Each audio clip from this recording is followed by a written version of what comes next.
할렐루야. 오늘은 사도행전 17장 11절과 12절의 말씀을 통해서 신사적인 성도, 건강한 교회라는 제목으로 함께 하나님의 말씀을 나누고자 합니다. 제가 먼저 본문을 봉독하겠습니다. 베레아 사람은 데살로니가에 있는 사람보다 더 신사적이어서 간절한 마음으로 말씀을 받고 이것이 그러한가 하여 날마다 성경을 상고하므로 그 중에 믿는 사람이 많고 또 헬라의 귀부인과 남자가 적지 아니하니라. 아멘. 사랑하는 성도 여러분, 오늘날 우리는 그 어느 시대보다도 정보가 풍년인 시대를 살아가고 있습니다. 손가락 하나로 스마트폰만 켜면요, 세계적인 목사님들의 설교, 깊이 있는 신앙의 강좌, 그리고 은혜로운 찬양이 마구 쏟아져 나옵니다. 원하기만 하면요, 언제 어디서든 영적인 꼴을 먹일 수 있는 시대가 되었습니다. 하지만 여러분, 정보가 많아졌다고 해서 우리 영혼의 진리가 더 풍성해졌을까요? 오히려 진짜와 가짜가 뒤섞여 있고 하나님의 말씀에 사람의 욕망과 가치관을 교묘하게 버무린 가짜 복음들이 넘쳐나고 있습니다. 무엇이 옳은지, 무엇이 하나님의 뜻인지 분별하기가 그 어느 때보다도 힘겨운 혼란의 시대를 우리는 통과하고 있습니다. 초대교회 때도 다르지 않았습니다. 복음이 힘있게 전파되는 곳마다 영적 전쟁이 치열했고 성도들을 흔드는 거짓 가르침과 핍박이 늘 도사리고 있었습니다. 그런데 바로 그런 혼란스러운 시대 속에서 하나님께 아주 특별한 극찬을 받은 한 교회가 있었습니다. 바로 베레아 교회입니다. 사도행전 17장 11절은 베레아에 있는 사람들은 데살로니가에 있는 사람들보다 더 신사적이다 라고 말씀하고 있습니다. 여기서 더 신사적이다로 번역된 헬라어 원어는 유게네스테로이입니다. 이 단어는 본래 귀족적인, 태생이 고귀한, 품격이 있는 이라는 뜻을 가지고 있습니다. 즉 베레아 성도들은 신앙의 태도에 있어서 영적인 품격과 고상함을 지닌 사람들이었다는 뜻입니다. 그래서 오늘 설교의 제목이 신사적인 성도, 건강한 교회입니다. 여기서 말하는 신사적이라는 것은요, 겉모습이 세련되고 매너가 좋다는 뜻이 아닙니다. 하나님의 말씀 앞에 영적인 품격과 올바른 태도를 가진 진짜 신앙을 의미하고 있습니다. 오늘 하나님이 인정하신 베레아 교회의 신앙을 함께 추적하면서 이 혼탁한 시대에 우리 교회가 가야 할 길을 발견하는 은혜가 있기를 소망합니다. 첫째로 신사적인 성도는요, 편견을 내려놓고 말씀 앞에 마음을 활짝 여는 사람입니다.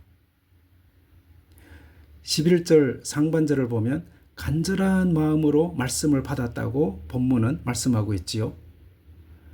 바울 사도가 베레아에 오기 직전 바로 이웃 도시인 데살로니가에서 복음을 전했지요.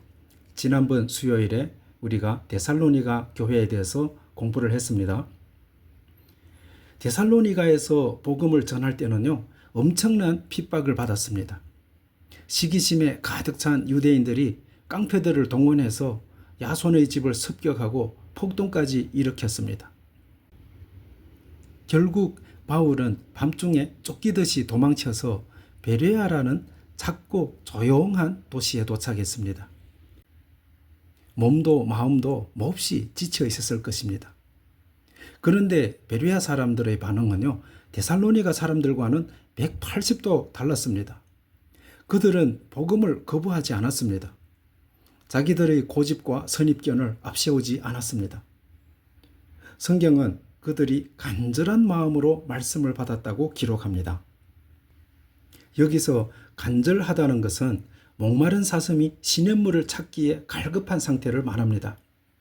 빈 그릇을 내밀며 채워지기를 기다리는 겸손한 태도를 말합니다. 예수님께서는 씨 뿌리는 비유를 통해 아무리 좋은 씨앗이 떨어져도 마음밭이 길가처럼 단단하게 굳어져 있으면 새들이 와서 먹어버린다고 경고하셨습니다. 말씀이 능력이 없는 것이 아니죠. 우리의 마음이 닫혀 있어서 말씀의 역사가 일어나지 않는 것입니다. 혹시 우리는 예배 자리에 앉아 있으면서도 마음문을 꽁꽁 닫아 걸고 있지는 않습니까? 오늘 저 목사님이 하시는 말씀은 다 아는 내용이야. 내 경험상에서는 그건 불가능해. 목사님, 요즘 세상은요, 그렇게 살게 되면 손해봅니다. 이러한 것은요, 말씀을 가로막는 단단한 길가밭입니다.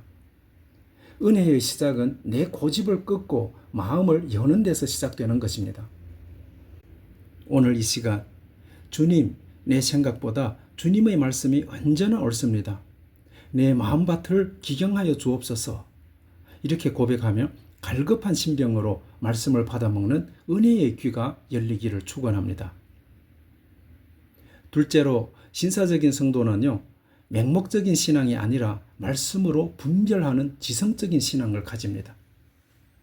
11절 중반절을 보면 이것이 그런가 하여 라고 기록되어 있지요.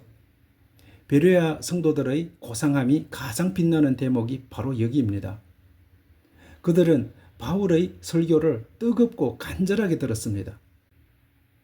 그러나 설교자인 인간 바울을 맹목적으로 추종하거나 신격화하지 않았습니다. 생각해 보십시오. 사도 바울은 당대 최고의 신학자였고 다메섹 도상에서 부활하신 예수님을 직접 만난 사람입니다. 죽은 사람도 살리는 기적의 사도였습니다. 오늘날로 치면 전 세계에서 가장 유명하고 권위 있는 목사님이 우리 교회 강단에 서신 것입니다. 보통의 청중이라면요, 압도당해서 목사님이 하시는 말씀이니 무조건 맞겠지 하고 덮어놓고 믿었을 것입니다. 하지만 베레아 사람들은 달랐습니다. 그 위대한 바울 사도의 가르침이 과연 성경과 일치하는가? 그들은 전하는 사람의 이름값이나 권위에 취하지 않았습니다. 오직 기록된 하나님의 말씀을 기준으로 그 메시지를 꼼꼼히 점검했습니다. 사랑하는 성도 여러분, 건강한 신앙은 덮어놓고 믿는 맹신이 아닙니다. 오늘날 얼마나 많은 성도가 사람을 따라갑니까? 유명한 대형교회 목사님이니까 따라가고, 유튜브 조회수가 몇십만 회가 넘으니까 따라가고, 책이 엄청나게 많이 팔린 베스트셀러 저자니까 따라가고. 베레아 교회의 성도들은 이런 맹신적인 신앙을 하지 않았습니다. 성경은 우리에게 사람을 기준으로 삼으라고 가르친 적이 단 한 번도 없습니다. 종교개혁자 마르틴 루터는요, 교회가 말했기 때문에 믿는 것이 아니라 성경이 그렇게 말했기 때문에 나는 믿는다 라고 외쳤습니다. 이것이 종교개혁의 핵심인 오직 성경의 정신입니다. 우리가 듣는 설교도, 우리가 읽고 있는 신앙서적도, 매일 접하는 유튜브의 수많은 콘텐츠도 반드시 하나님의 성경 말씀으로 걸러내야 합니다. 사람의 화려한 말솜씨나 분위기에 휩쓸리지 않고 오직 진리의 말씀으로 영적 분별력을 발휘하는 지혜롭고 뚝심 있는 성도님들이 다 되시기를 소망합니다.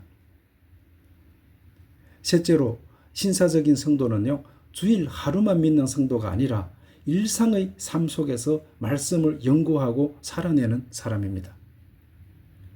11절 하반절을 보니까 날마다 성경을 상고했다라고 말씀하고 있습니다.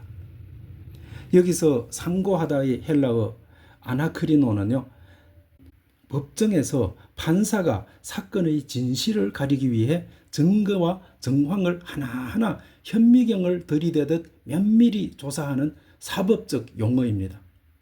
즉 성경을 대충 쑥쑥 읽어내려가는 것이 아니라 돋보기를 들고 치열하게 한자 한자 물어가며 연구했다라는 뜻입니다. 그리고 더 중요한 단어가 나옵니다. 바로 날마다입니다. 그들의 신앙생활은 주일 예배당 문을 나서는 순간 끝이 나는 취미 생활이 아니었습니다. 월요일 아침 일터에서도, 화요일 가정에서도, 수요일 저녁 친구를 만나는 자리에서도 그들은 성경을 펼쳤고 말씀에 비추어 살아갔다라는 것입니다. 말씀이 그들의 호흡이었고 일상이었습니다. 여러분, 솔직히 우리는 하루에 스마트폰을 몇 번이나 들여다보십니까? 아침에 눈을 뜨자마자 날씨를 확인하고 뉴스를 읽고 SNS 피드를 내리며 끊임없이 세상의 정보와 가치관을 우리 뇌와 영혼에 주입합니다. 세상의 정보는 하루에 몇 시간씩이나 물을 마시듯이 받아들이면서 정작 영혼의 젖줄인 하나님의 말씀은 일주일에 몇 분이나 묵상하고 계십니까? 우리가 하나님의 말씀을 펴지 않으면 세상의 가치관이 우리 생각을 지배하는 것은 시간 문제입니다. 세상 풍조에 쓸려 다니지 않는 건강한 교회는요, 프로그램이 화려한 교회가 아닙니다. 월요일부터 토요일까지 각자의 삶의 자리에서 날마다 말씀을 펴고 하나님의 뜻을 치열하게 묵상하는 성도들이 살아 숨쉬는 교회입니다. 오늘 본문의 마지막 구절 사도행전 17장 12절은요. 그들이 말씀 위에 바로 섰을 때 일어난 놀라운 부흥의 열매를 증언하고 있습니다. 그 중에 믿는 사람이 많고 또 헬라의 귀부인과 남자가 적지 아니하였다라고 기록하고 있습니다. 말씀을 뜨겁게 사랑하고 말씀으로 분별하며 날마다 말씀을 묵상하는 곳에는 하나님의 생명력이 꿈틀거립니다. 인간의 잔기술이나 세상적인 마케팅이 없어도 그 말씀의 능력이 흘려넘쳐 수많은 영혼이 주님께로 돌아왔습니다. 헬라의 영향력이 있는 지성인들까지 변화시키는 역사적인 부흥이 일어났습니다. 저도 우리 도안교회가 이런 말씀의 부흥의 역사가 일어났으면 좋겠어요. 하나님께서는 베레와 교회의 화려한 건물을 칭찬하신 적이 없습니다. 그들의 막강한 재정이나 거대한 규모를 칭찬하지도 않으셨습니다. 오직 한 가지, 그들이 하나님의 말씀을 대했던 품격 있는 태도를 칭찬하셨습니다. 그러므로 오늘 우리도 날마다 새벽에 제공하는 하나님의 말씀을 여러분 꼭 들으시고 신사적으로 연구하시고 묵상하시고 하나님의 그 말씀을 다 소화시키는 저와 여러분이 되기를 소망합니다. 사랑하는 성도 여러분, 이제 우리 스스로에게 정직하게 질문해 봅시다. 나는 하나님의 말씀 앞에 진정으로 고집을 꺾고 열린 마음을 가지고 있습니까?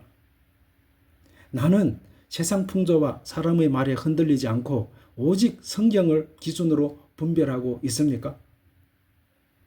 나는 주일 한 번의 예배로 멈추는 것이 아니라 월요일부터 토요일까지 날마다 주님의 말씀을 펴서 읽고 묵상하고 듣고 있습니까? 혼란스러운 시대일수록 우리는 본질로 다시 말씀으로 돌아가야 합니다. 말씀이 우리 삶의 굳건한 닻이 되고 말씀이 우리 가정을 지키는 방패가 됩니다. 말씀이 우리 교회의 심장이 될 때 하나님께서는 우리를 결코 흔들리지 않는 건강한 반석 위에 세워주실 것입니다. 이번 한 주간 스마트폰을 켜기 전에 먼저 성경을 펴는 거룩한 결단이 있기를 원합니다. 그리하여 하나님으로부터 너는 참 고귀하고 품격 있는 내 성도다. 너희는 참으로 건강하고 아름다운 내 교회다.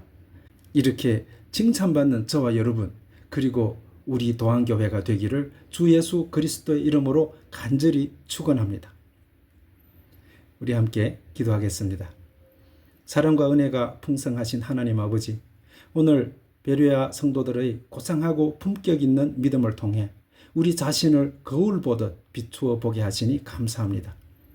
우리 안에 도사리고 있는 영적 교만과 편견, 고집을 다 내려놓게 하시고 어린아이와 같은 맑고 가난한 심령으로 매일 선포되는 하나님의 말씀을 받게 하여 주옵소서.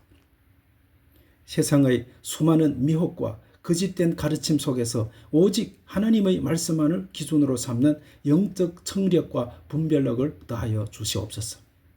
주일 하루만 예배당에 머무는 신앙이 아니라 월요일부터 세상 속에서 날마다 성경을 펴고 묵상하며 말씀대로 살아내는 진짜 그리스도인이 되게 하옵소서.